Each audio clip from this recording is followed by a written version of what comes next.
بسم الله إن الحمد لله نحمده ونستعينه ونستغفره ونعوذ بالله من شرور أنفسنا ومن سيئات أعمالنا من يهده الله فلا مضل له ومن يضلل فلا هادي له وأشهد أن لا إله إلا الله وحده لا شريك له وأشهد أن محمدا عبده ورسوله صلوات الله وسلامه عليه أما بعد يا أيها الذين آمنوا اتقوا الله حق تقاته ولا تموتن إلا وأنتم مسلمون يا أيها الناس اتقوا ربكم الذي خلقكم من نفس واحدة وخلق منها زوجها وبث منهما رجالا كثيرا ونساء واتقوا الله الذي تساءلون به والأرحام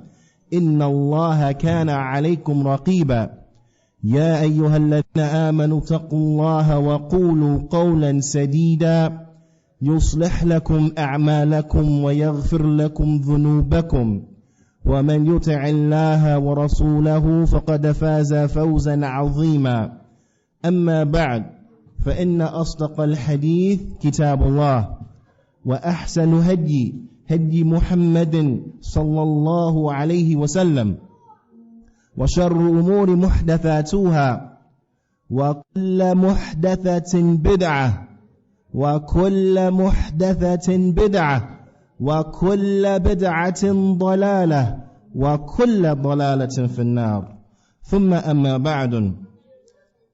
O people of the Sunnah, verily do not be saddened. O people of the Sunnah, O those who are treading upon the Kitab, meaning the Qur'an, and the Sunnah of Mustafa sallallahu alayhi wasallam, as understood by the Salaf al-Salih, as understood by the Sahaba, and those who follow them in good. Verily, do not be sad. Do not be sad. Allah Ta'ala, He says in His noble book, وَالسَّابِقُونَ الْأَوَّلُونَ مِنَ الْمُهَاجِرِينَ وَالْأَنصَارِ وَالَّذِينَ اتَّبِعُوهُمْ بِإِحْسَانٍ رَضِيَ اللَّهُ عَنْهُمْ وَرَضُوا عَنْهُ. Allah Ta'ala, He says what translated means. And for those who preceded and came first and foremost from the muhajirun, from those who made the hijrah from Mecca to Al-Madinah, wal ansar, from those who accepted the muhajirin from the occupants of Al-Madinah. Collectively we know the muhajirun and the ansar, they are who? The Sahaba Mustafa sallallahu alayhi wasallam. Allah Ta'ala says, and those who follow them, وَالَّذِينَ اتَّبِعُوهُمْ بِإِحْسَانٍ, and those who follow them in good, meaning those who follow who? Who is that them referring to? The Sahaba. What is their reward? What is the situation of these types of individuals? Meaning those who follow the Sahaba in good, the Sahaba and those who follow them in good, is what? رَضِيَ اللَّهُ عَنْهُمْ. Allah Ta'ala is pleased with them. And they are pleased with Allah Ta'ala. So therefore, Ya Ahlus Sunnah, if this is your characteristic, you are those who are upon the way of the Prophet Sallallahu Alaihi Wasallam and his companions, then have glad tidings. Then have glad tidings. Then inshallah Ta'ala, Allah Ta'ala is pleased with you and you will be pleased with your Lord. So therefore do not be sad. Do not be saddened. Do not consider yourselves lowly, but be happy and be proud. Walillahi alhamd. Allah Ta'ala, He says in His noble book, وَمَن يُشَاقِقِ الرَّسُولِ مِن بَعْدِ مَا تَبَيَّنَ لَهُ الْهُدَى وَيَتَّبِعْ غَيْرَ سَبِيلِ الْمُؤْمِنِينَ نُوَلِّهِ مَا تَوَلَّى وَنُصْلِيهِ جَهَنَّمَ وَسَاءَتْ مَصِيرًا. Allah Ta'ala, He says, and for the one who contradicts and he opposes the messenger sallallahu alayhi wasallam after clear guidance had been shown to him, and he follows a way other than the way of the believers, and he follows a way other than the way of the believers. Who are the believers? Who knows? The Sahaba, first and foremost. Whenever you listen and you hear in the Qur'an the word mu'min, the mu'minun, the believer, the believers, whenever you hear this word in the Qur'an, it means first and foremost it's referring to who? To the Prophet ﷺ and those who are with him. The Sahaba, first and foremost. If you look inside this ayah, Allah Ta'ala says, and whoever contradicts and goes against the Messenger, Sallallahu Alaihi Wasallam, after clear guidance had been shown to him, did Allah Ta'ala, did he stop there? No. But rather Allah Ta'ala goes on and he says, وَيَتَّبِعْ غَيْرَ سَبِيلِ الْمُؤْمِنِينَ, and they follow a way other than the way of the believers, i.e. the Sahaba. We will leave him to what he has left himself to, and enter him into Jahannam. What an evil abode. What an evil destination. The shahid here, O people of the Sunnah, why you should not be saddened is because you, walillahi alhamd, you are not contradicting and opposing the Prophet sallallahu alaihi wasallam, nor are you going against the way of the Sahaba. So inshallah ta'ala, be happy. Do not be sad. Verily the Prophet sallallahu alaihi wasallam, he speaks the truth. There is no doubt about that. And this particular hadith, it is in fact a proof to the messengership of Muhammad sallallahu alaihi wasallam. Because therein he has described to us events that were going to take place in the future. And by Allah, they have happened exactly the way the Prophet ﷺ said that they were going to happen. And he has also described therein the disease. And he has also described therein the remedy to that disease. So we need to be happy, ya Ahlus Sunnah. Do not be sad. The Prophet ﷺ, he said, in a hadith that's been collected by Abu Dawood and Ibn Majah and other than them, and it's from the hadith of Auf bin Malik radiyallahu ta'ala anhu, where the Prophet sallallahu alaihi wasallam, he said, وَسَتَفْتَرِقُ أُمَّتِي إِلَى 73 فِرْقَةٍ كُلُّهَا فِي النَّارِ إِلَّا وَاحِدَةً. وقالوا وما تلك الفرقة يا رسول الله؟ فقال النبي صلى الله عليه وسلم ما أنا عليه اليوم وأصحابي. وفي الرواية قال النبي صلى الله عليه وسلم الجماعة. قال النبي صلى الله عليه وسلم الجماعة. The Prophet صلى الله عليه وسلم, he said that my ummah, it will break into 73 different sects. My ummah, it will break, it will split, it will divide into 73 different sects, different groups. All of them will be inside the hellfire. وَكُلُّهَا فِي النَّارِ. All of them will be inside the hellfire. إِلَّا وَاحِدًا. Except for one. Except for one group. It will not be inside the hellfire. In this particular narration, they had asked him, which is that group, O Messenger of Allah? To which he responded, and he said, Al-Jama'ah. Al-Jama'ah. And actually, in another narration that has been collected by Tirmidhi, and it's from the hadith of Abdullah ibn Amr bin As, the Prophet ﷺ, he said, "Ma ana alayhi al-yawm wa ashabi."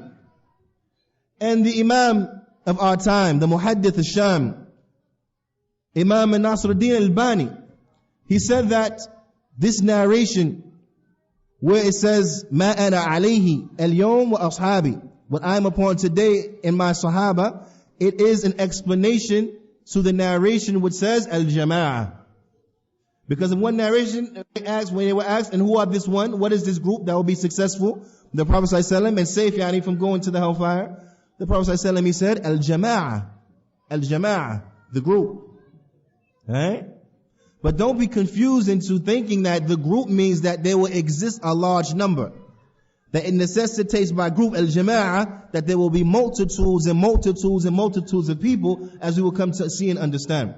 This is not what is intended by al-jama'ah. But rather al-jama'ah, what is intended by it, and this is what the great Sahaba, Abdullah ibn Mas'ud, he explained, where in his statement where he said, al-jama'ah ma wafiq al-haq when kunta wahdak. That the jama'ah is that which coincides with the truth, even if you are by yourself, even if you're all alone. It is that which coincides with the truth. What points to the truthfulness of this statement is how Allah Ta'ala described our father Ibrahim as being what? A ummah, a nation. He described our father Ibrahim alayhi salatu wassalam being a nation. But Ibrahim was how many in number? He was one. But yet he was described as being a nation. Why? Because the jama'ah, it is that which coincides with the truth, even if you are by your lonesome, even if you are by yourself. And so you find, ya Ahlus Sunnah, in this hadith, the disease that was going to take place, the calamity that was going to strike the ummah, and that is that it will separate, it will break, it will split, it will divide. But in it, therein, you also have the remedy. You also have the remedy. You have the prescription for success. Because the Prophet ﷺ, he has explained to you exactly the way in which you need to be, so that you may be of that one group who is safe from having to go to the hellfire due to the bid'ah. And that is who? Al-jama'ah. That is who? Ma ana alayhi al-yawm wa ashabi. Those who are upon what I am upon today, and my sahaba. Those who are upon what I am upon today, and my sahaba. What my sahaba are upon. So, O people of the Sunnah, if this, and inshallah ta'ala, we pray that this is the characteristic that we are all blessed with, then you have no reason to be saddened. Because from this, out of the 73, 72 going to the hellfire, inshallah you are from that one that will be safe. Because you are upon what the Prophet ﷺ was upon, and you are upon what the Sahaba they were upon. So do not be sad, ya Ahlus Sunnah. Do not be sad, ya Ahlus Sunnah. Do not look down on yourselves. Do not. You should have smiles on your faces, ya Ahlus Sunnah, even if you are the only Sunni inside of your province, inside of your town, inside of your village. Be happy, ya Ahlus Sunnah. Do not be sad. The Prophet ﷺ, he says in a hadith that's been collected by Al-Bukhari, and it's from the hadith Al-Mughira, where the Prophet ﷺ, he said, لا تزال الطائفة من أمتي ظاهرين. There will not cease to be a group from my ummah that will be ظاهرين. And inshallah we'll come back and explain this word. حَتَّى يَأْتِيَهُمْ أَمْرُ اللَّهِ وَهُمْ ظَاهِرُونَ. Until there comes to them the order of Allah, and they are ظاهرون. This word ظاهرون, and is important because it is a characteristic of the people of the Sunnah. This word, it is a characteristic of the people of the Sunnah. It is a characteristic of the Salafiyun. Those who say that they are Salafi. So now, because we know that claims don't make the reality such. Now, we know we don't go by claims. Right? We go by what? The reality of the situation. So it's important to understand that there are certain characteristics that are necessary in order for this claim to be true. I am Salafi. I'm upon the way of the Sahaba. I'm upon the Kitab and Sunnah بفهم السلف الأمة إلى آخر ذلك. نعم. That there are going to be certain characteristics that we have to have among ourselves, so that inshallah ta'ala this claim will be truthful. Because it's not truthful for everyone who says it. There are many who say they are Salafi and they are not. So be warned. Be warned. Do not be gullible. Just because a person says he's Salafi, just because he comes and he wears a ghutra, just because he has a beard, just because his thawb it is high, does not mean he is Salafi. We have many examples of this. If you look inside New Jersey, you have an example in Abu Muslima. He said he's Salafi, but he is not, he is Hizbi. If you look inside of Kuwait, you have an example. And Abdurrahman Abdul Khaliq, he said he is Salafi, but he is not, he is Hizbi. If you look inside of Yemen, you have an example. An example in Abu Hassan al-Ma'rabi. He said he is Salafi, but he is not, he is Hizbi. And if you look to every place, you'll find examples of this. Those who claim Salafiyah, but they are not Salafi. Naam. So do not be fooled by this. Do not be fooled by a person's statement. Even Shaykh Rabi', Hafidhullah Ta'ala, he says, do not say a person is Salafi. Do not, for lack of a better term, co-sign a person Salafiyah until you have, or you know for sure, for certainty, that that person is Salafi. until you know with certainty that that person he is Salafi. Na'am. Ala kulli hal, one of the characteristics of Ahlus Sunnah, and is very important, and the Shaykh Rabi' he points this out, is that they are zahirun. Zahirun. Na'am. You'll find this word translated many times as being what? Victorious. Na'am. This is from the meaning of this word. But the word also means like its average meaning. Zahir. Shay'un zahir is what? It is apparent. It is clear. It is not ambiguous. It is clear. Everyone can look and he sees. Na'am.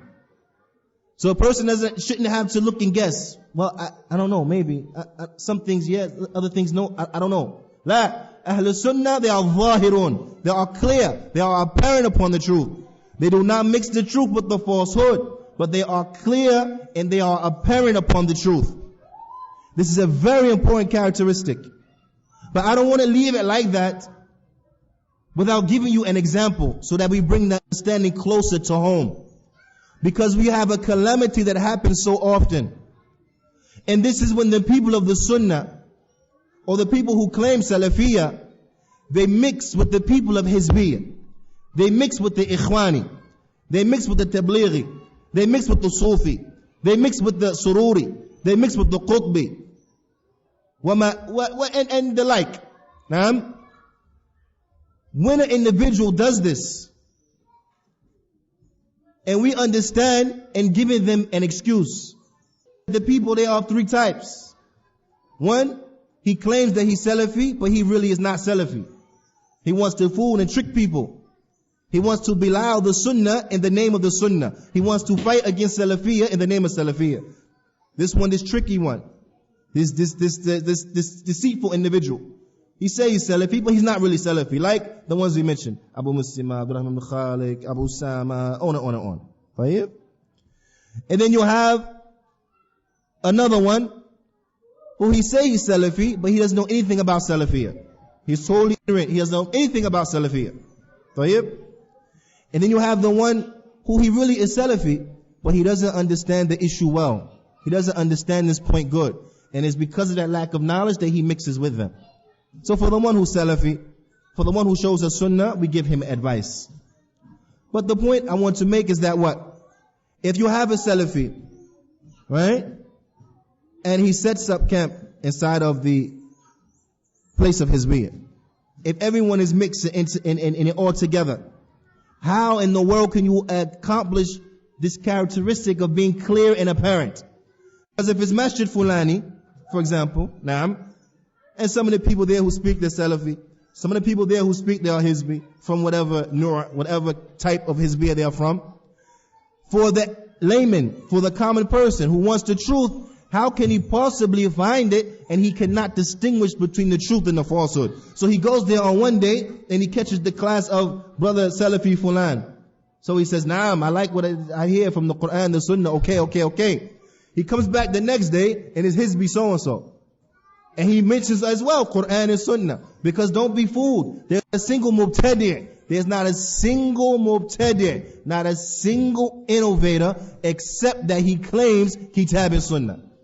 You will never find an innovator ever except that he will tell you that he is upon the Qur'an and that he is upon the Sunnah. You will never find that. Shaykh Albani, rahimahullah ta'ala, he says, and the reason you will never find that, he said, because for one to deny the Qur'an or to deny the Sunnah is clear and apparent kufr. It will take him outside the fold of al-Islam. So you will never find a mubtadi' who is Muslim except that he will tell you he's upon Kitab and Sunnah. So much so that as Shaykh al-Anjari, hafidhullah ta'ala, he says, hatta Khomeini, he says, even to Khomeini, that Shi'i Rafidi, whom the ulama, they say that the Rafida, hum kuffar, they are disbelievers. Even Khomeini, their leader, he used to say that I'm upon Kitab and Sunnah. But Shaykh Anjari says, but ay Kitab, ay Sunnah.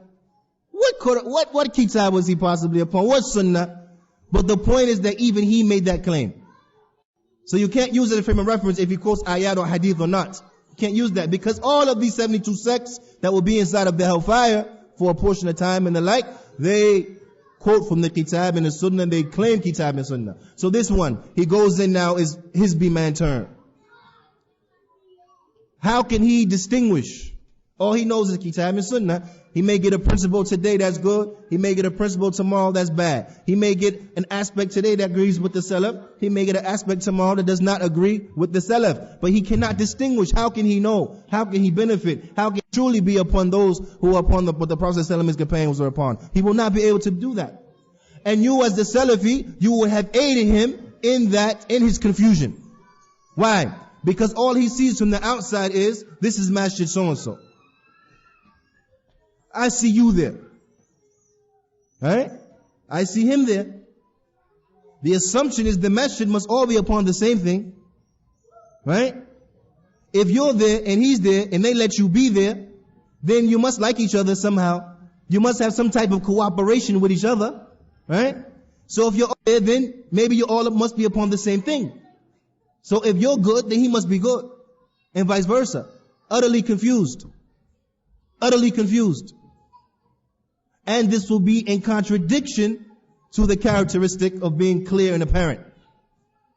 It will be in contradiction to being clear and apparent. Because by being clear and apparent, you do not put the people inside of these confusion scenarios. You do not leave them like this to be lost. To any hizbi grab him and take him. La. But you will do what? But even you will separate yourselves. You will separate yourselves.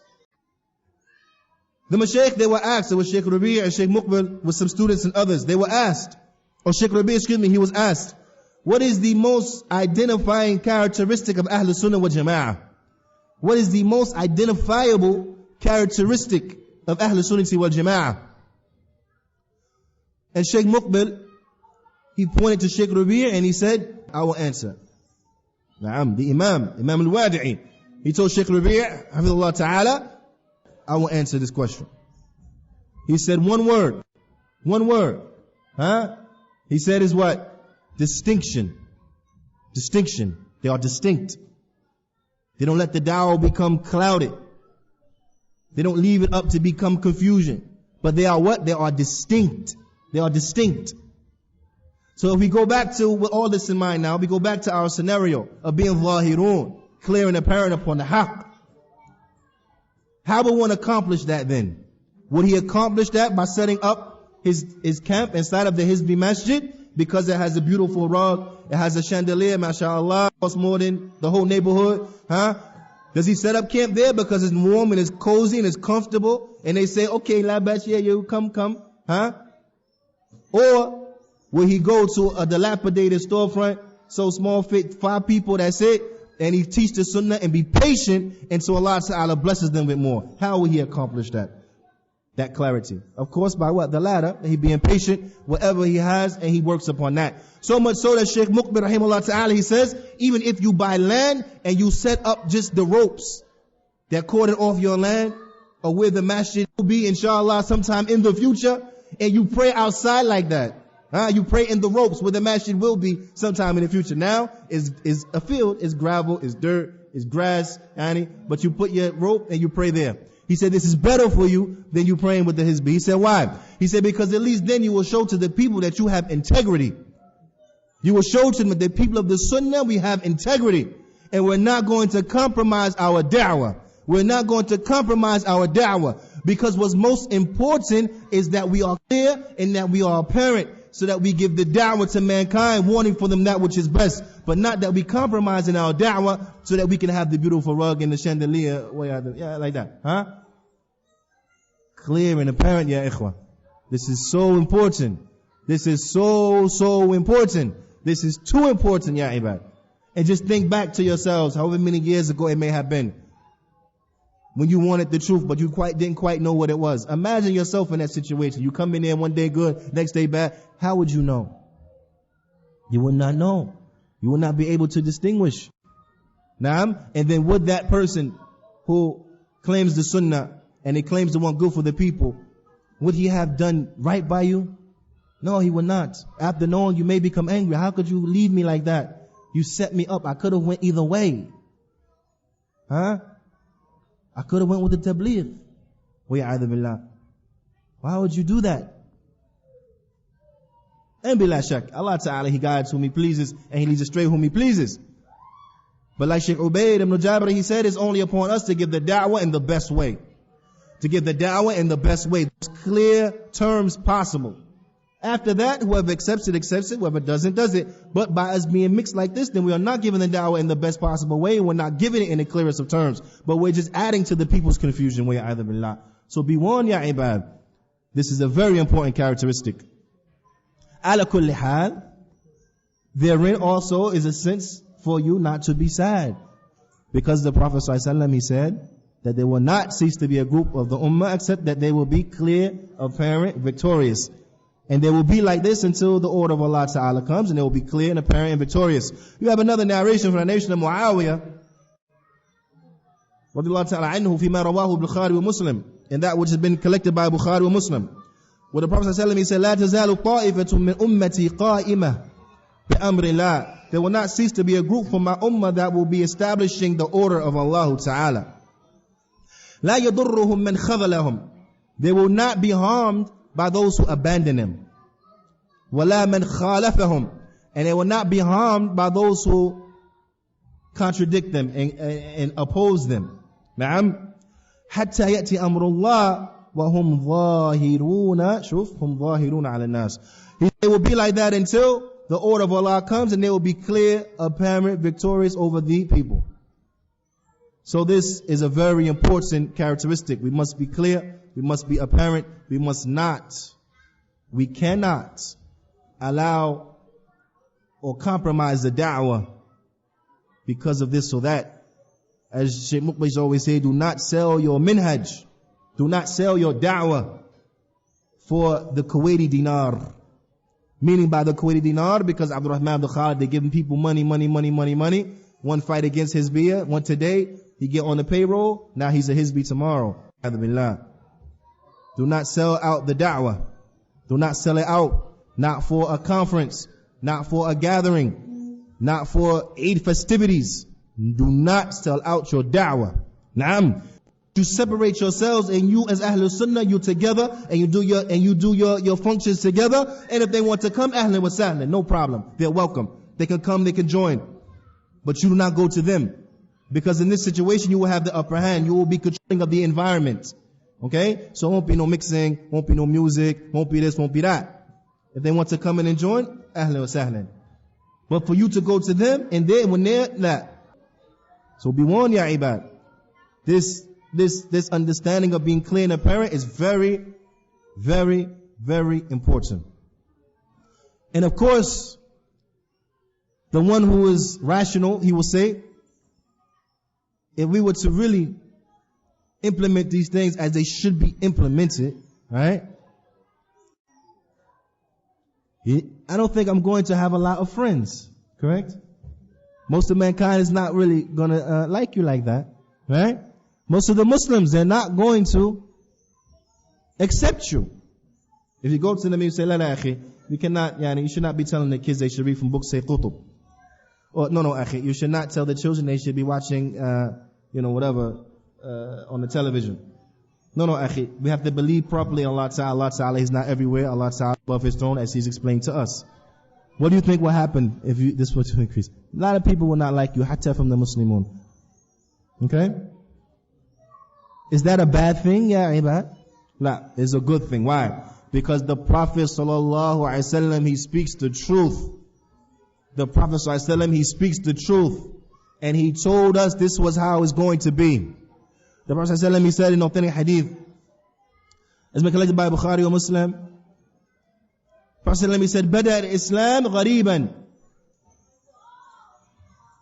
Islam started strange. وَسَيَعُوذُ غَرِيبًا كَمَا بَدَأَ.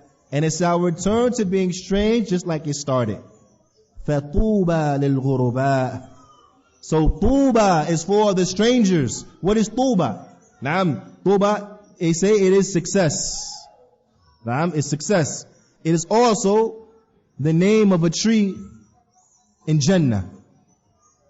It is the name of a tree in Jannah. So the ulama, they say, Naam, the ghurabat, they will be successful. And Naam, for them will be this tree. This will be their spot. So is it a bad thing now that you become ghareeb? Naam, people look at you, even amongst the Muslims, and they say, what is that, akhi? Because we know, we have reached the point now where you do a sunnah, and people look at it like it's bid'ah. They do bid'ah, look at it like it's sunnah. You don't believe? Go to the masjid, you pray with your shoes. Go to masjid, check the bottoms where you go in, right? Step in with your right foot, make the dua, go pray 2 raka'at in front of everyone on their lavish rug. You see what happened? What are you doing? It's like it's strange. Okay? But you sit there, you pull out big dhikr, so big, you roll out, go to the end of the masjid, and you start on it.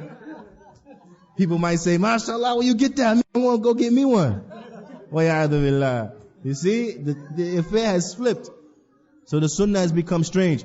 But the Prophet ﷺ, he told us that this is how it was going to be. That the sunnah will be strange.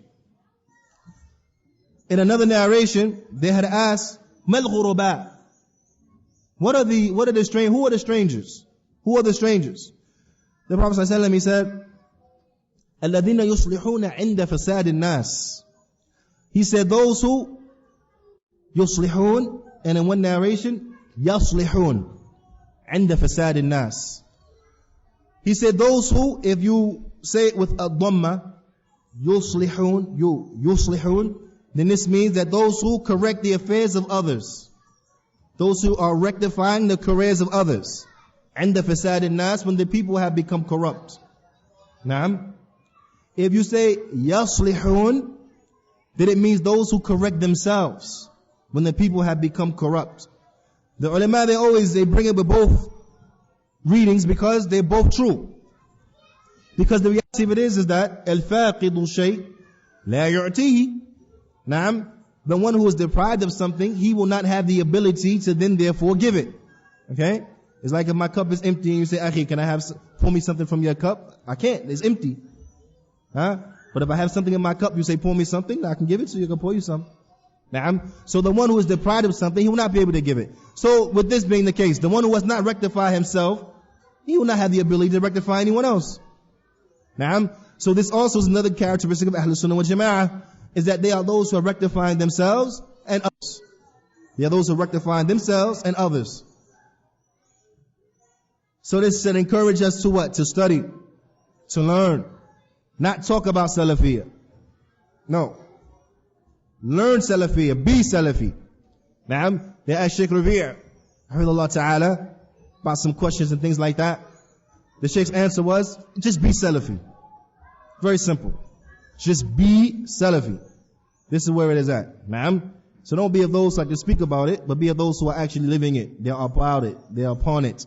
They're striving hard. They're trying to please. And this is very important. Shaykh Ubayd ibn Jabir, Hafidhullah Ta'ala, he says that from those causes that people go astray, he said is that they are ignorant of Salafiyah. They just have an affinity for it, a liking for it, but they really don't know about it. So then when the shubahat, when the doubts and that comes, they do not have with them from the knowledge that which will repel these doubtful matters. And then they become swept away in the fitna.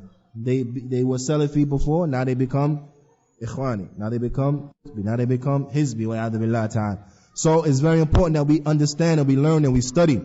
Alhamdulillah, we have so many books that have been translated in the English language, like Usul Sunnah, like Imam Ahmed, like Sharh Sunnah, the Imam Al-Babrahari, and the like. So many good books which go over the Aqeedah and the Minhaj of Ahlus Sunnah wal Jama'ah. Read these books, make these books a constant. After you finish, go back to the beginning, and then read it again. And then when you finish, go back to the beginning, and read it again. And like this, make these books a constant, ya ibad. Because they are very important. Very important. But, ala kulli hal, do not be sad. Naam, you are strangers. This is true. But for the strangers is what? Quba. So it's not really a bad thing. You are strangers, naam. But for these strangers there is success. There is this tree in Jannah. Ibn Qayyim, he says in Nuniyya, speaking about the strangeness of mankind, he says, لا توحشنك غربة بين الورى فالناس كالأموات في الحسبان أو ما علمت بأن أهل السنة الغرباء حقا عند كل زمان. Allahu Akbar. He said, do not be saddened, have a bad disposition, get down about the strangeness or being strangers amongst mankind? He said, because most of mankind, they are to be considered like the dead. Because most mankind, you are to consider and look at them as if they are dead. طيب? He says, did you not know that the people of the Sunnah, they are truly the strangers in every time? You see? وَمَا عَلَمْتَ بِأَنَّ أَهْلِ السُّنَّةِ, did you not know that the people of the Sunnah, الْغُرَبَاءُ حَقًّا عِنْدَ كُلِّ زَمَانٍ, did you not know that the people of the Sunnah, that they are truly the strangers in every time, This is the haqq. So do not become saddened, ya ibad, because what? Because the tuba is for the ghuraba. And do not think that the success lies in numbers. This is a very bad understanding. Because the reality of it is, as Allah Ta'ala, He explains to us in the Qur'an, where Allah Ta'ala, He says, وَمَا أَكْثَرُ النَّاسِ وَلَوْ حَرَصْتَ بِمُؤْمِنِينَ. He said that most people, even if you were to try hard and exert yourselves, they will not believe. They will not become from the believers. وَمَا أَكْثَرُ النَّاسِ. And most people, وَلَوْ حَرَصْتَ, even if you try very hard, you went all out, they will not be from those who believe. This is the reality. Naam, this is the reality. Allah Ta'ala, He says, Alif Lam Mim Ra, Tilka Ayatul Kitab. Alif Lam Mim Ra, these are the verses of the book. وَالَّذِي أُنزِلَ إِلَيْكَ مِنْ رَبِّكَ, and that which has come down to you from your Lord. وَالَّذِي أُنزِلَ إِلَيْكَ مِنْ رَبِّكَ الْحَقِّ وَلَكِنْ أَكْثَرَ النَّاسِ لَا يُؤْمِنُونَ. And that has come down to you from your Lord, it is the truth. The shahid is what? Allah Ta'ala's statement, وَلَكِنْ أَكْثَرَ النَّاسِ لَا يُؤْمِنُونَ. But most people, they will not believe. It is the truth, but most people will not believe. This is the haqq. Most of mankind, they are not going to believe. So with that being the case now, with that being the reality, is it conceivable that those people who are upon the truth will be large in number? La. Because Allah Ta'ala has informed us, most people are not going to believe. Now, most people are not going to be thankful. Even if you try hard, most of them will not believe. So on and so forth. So do not become discouraged by the smallness of your numbers. Do not use as a measuring stick your numbers to say whether or not you are upon the truth. The truth is not known by the numbers. The truth is not known by the quantity, but it's known by the quality. Now, so do not look and say, but they have so many, so they must be upon the haqq. We have a little bit, so we may be on about the lap. That's not the way it goes. The general rule is that most of mankind are straight. Most of mankind are not going to believe. Most of mankind are going to be incorrect. And this alone, this reality alone, ya ibad, living here in America, understand, this reality alone is enough to show to you the fallacy of democracy. The majority rule. The majority is going to be upon batil. Then what the majority says, the majority are not going to be thanking Allah Ta'ala. The majority are not going to believe. So how are we going to go by the majority? La.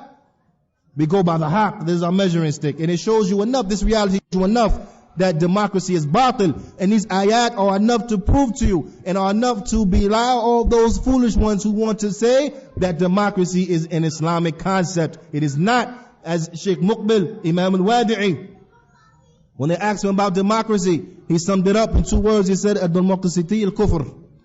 Democracy is kufr. Democracy is disbelief. Very simple.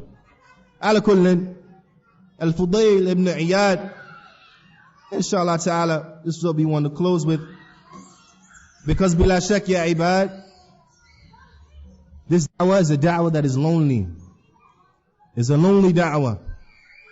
The Prophet ﷺ has explained to you that you will be ghuraba. You're strangers. He's already explained this to you. What points to the fact that it is a lonely da'wah? The hadith that we have mentioned in the beginning. وستفترق أمتي على 73 فرقة. My ummah, it will split into 73 different sects. كلها في النار إلا واحدة. All of them in the hellfire except for one. The shahid is what? You have 72 sects. في النار. One sect of what the Prophet ﷺ and his Sahaba were upon. Okay? 72, 1. Doesn't take a math genius to see that you're going to be lonely, because these are 72 sects from what? The Prophet ﷺ, he said, وَسَبْتَرِكُ أُمَّتِي. My ummah will split and divide. إِلَّا وَعَلَى 70 فرقة. أو 73 فرقة. That my ummah will split and divide into 73 different sects. My ummah, meaning that these are Muslims. That these are Muslims. Right? 72, 1. So bila shak, you will be strangers even amongst your Muslim brothers. What is the difference? What is the difference? Is that your one is trying to be upon what the Prophet ﷺ and his Sahaba were upon, and the others are not. That's the distinction. The others are not. They have adopted other ways and ideologies and to the like. But the shahid is that you're going to be lonely. So do not be sad by your loneliness, but be happy. Because for the ghuraba is tuba. For the ghuraba is tuba. And if you are come to a point where you're living and you can say for yourself that most of the people here, they are not upon sunnah, but yet you do not feel like you are a stranger, then you need to go back to the drawing board and check yourself, because something is wrong with you. See? Naam. If they accept you, something is wrong with you. Because once you make it clear to them that you are not with their program, that's it. They want nothing to do with you. They might even beat you up. Naam. It's happened. Yeah, it's happened. Once it's clear they cannot change you, they done with you. You see? So if you're around them and they accept you, they love you like that, then something is wrong with you. Because like the Prophet ﷺ said, "Rajul ad-din khalili," the man, he will be upon the religion of his friend. Naam. Al-mar'u ma'a man ahab. A person, he will be with the one who he loves. You see? If you look around, everyone around you, mubtadi', you love them, they love you. Oh, be careful. This is a bad sign. Ala kulli hal, we end with the statement of Fudayl ibn Iyad, where he said, "Ittabi' turuq al-huda, wa la yadurruka qillat al-salikin." He said, it is upon you to tread upon the way of guidance, and you will not be harmed, and be not harmed by these small numbers of those who tread upon this way. وَإِيَّاكَ وَطُرُقِ الضَّلَالَةِ وَلَا تَغْتِرُوا بِكَثْرَةِ الْهَالِكِينَ. He said, and do not follow the ways, and beware of the ways of misguidance, and do not be deluded by the multitudes of people who are being destroyed.